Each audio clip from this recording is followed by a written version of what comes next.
राधे राधे, जय श्री कृष्णा। आप सभी का बहुत बहुत स्वागत है हमारे चैनल में। तो देखिए, आज के इस वीडियो में हम सोमवार व्रत की कथा सुनेंगे। कथा सुनने के लिए आप हाथ में थोड़े से अक्षत या फिर फूल ले लें। तो चलिए अब हम कथा शुरू करते हैं। एक नगर में एक बहुत धनवान साहूकार रहता था। उसके घर में धन की कमी नहीं थी, परंतु वह बहुत दुखी रहता था क्योंकि इसके कोई पुत्र नहीं था। वह इसी चिंता में दिन रात दुखी रहता था। पुत्र की कामना के लिए वह प्रत्येक सोमवार को शिव जी का व्रत और पूजन किया करता था तथा सायंकाल मंदिर जाकर शिव जी के सामने दीपक जलाया करता था। उसके इस भक्ति भाव को देखकर एक समय माता पार्वती जी ने शिव जी से कहा, महाराज, यह साहूकार आपका अनन्य भक्त है, सदैव आपका व्रत और पूजन बड़ी श्रद्धा से करता है। आपको इसकी मनोकामना पूर्ण करनी चाहिए। शिव जी ने कहा, हे पार्वती, यह संसार कर्म क्षेत्र है। किसान खेत में जैसा बीज बोता है वैसा ही फसल काटता है, उसी तरह मनुष्य इस संसार में जैसा कर्म करते हैं वैसा ही फल भोगते हैं। माता पार्वती ने अत्यंत आग्रह से कहा, महाराज, जब यह आपका अनन्य भक्त है और इसको किसी प्रकार का दुख है तो उसे आपको अवश्य दूर करना चाहिए। आप तो सदैव अपने भक्तों पे दयालु होते हैं और उनके दुखों को दूर करते हैं। यदि आप ऐसा नहीं करेंगे तो मनुष्य आपका पूजन तथा व्रत क्यों करेंगे। माता पार्वती का ऐसा आग्रह देख शिव जी कहने लगे, हे पार्वती, इसके कोई पुत्र नहीं है, इसी चिंता में यह अति दुखी रहता है। इसके भाग्य में पुत्र न होने पर भी मैं इसको पुत्र प्राप्ति का वर देता हूँ, परंतु वह केवल 12 वर्ष तक ही जीवित रहेगा। इसके पश्चात वह मृत्यु को प्राप्त हो जाएगा। इससे अधिक मैं इसके लिए कुछ नहीं कर सकता। माता पार्वती और भगवान शिव का यह वार्तालाप साहूकार सुन रहा था। इससे उसको न तो प्रसन्नता हुई और न ही दुख हुआ। वह पूर्व की तरह शिव जी का व्रत और पूजन करता रहा।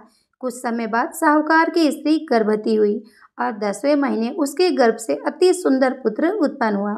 साहूकार के घर में खुशियां मनाई गई, परंतु साहूकार तो यह बात जानता था कि उसकी केवल 12 वर्ष की ही आयु है, इसलिए उसने अधिक प्रसन्नता प्रकट नहीं की और किसी को यह भेद भी नहीं बताया।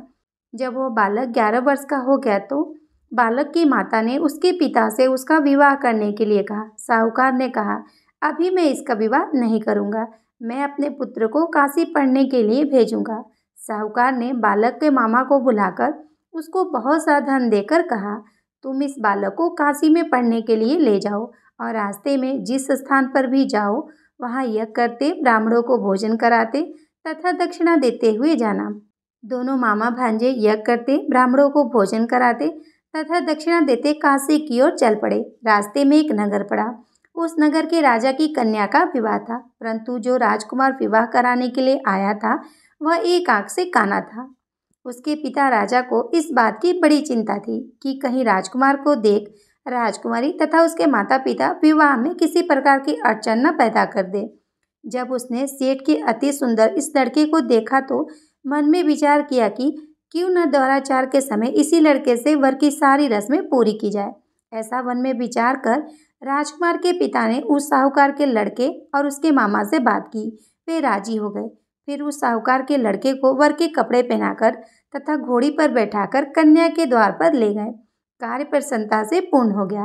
राजकुमार के पिता ने सोचा कि यदि विवाह कार्य भी इसी लड़के से करा ली जाए तो क्या बुराई है।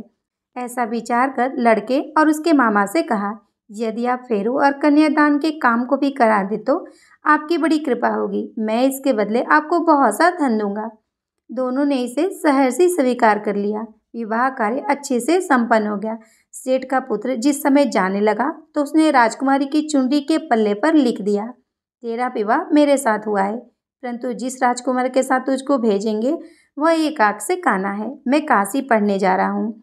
सेठ के जाने के पश्चात राजकुमारी ने जब अपनी चुंडी पर ऐसा लिखा हुआ पाया तो उसने काने राजकुमार के साथ जाने के लिए इनकार कर दिया।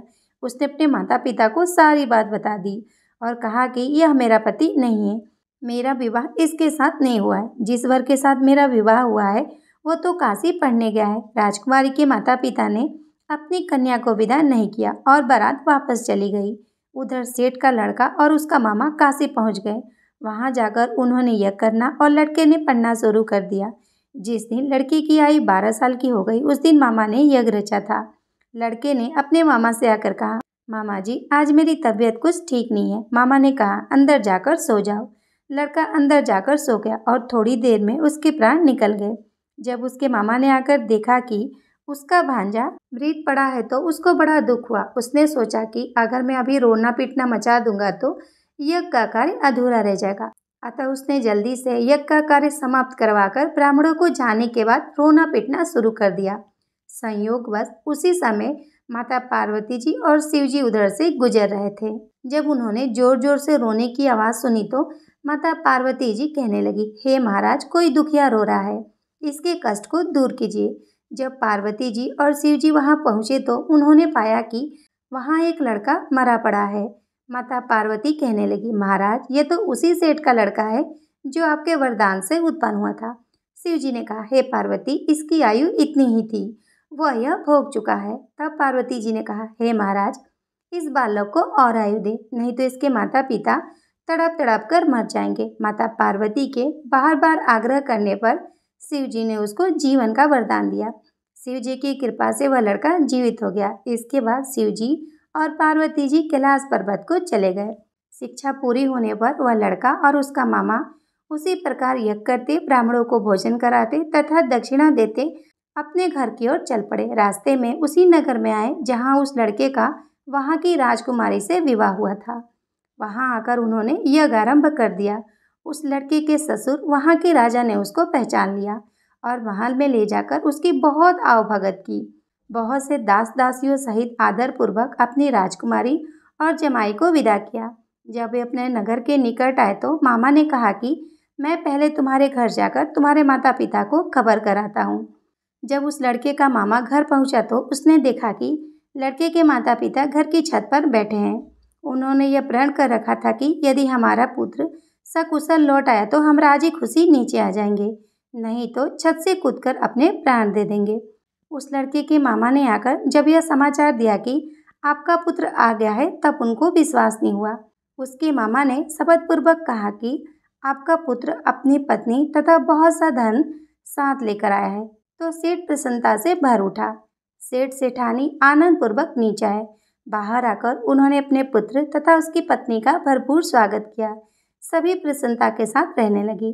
जो कोई सोमवार के व्रत को धारण करता है अथवा इस कथा को पढ़ता या सुनता है, उसके सब दुख दूर होकर उसकी समस्त मनोकामनाएं पूर्ण होती है तथा इस लोक में नाना प्रकार के सुख भोगकर अंत में सदाशिव के लोक को प्राप्त होता है। अब आपने जो हाथ में फूल या फिर अक्षत लिया है वो आप भगवान की फोटो के पास अर्पित कर दे। राधे राधे। जय श्री कृष्णा।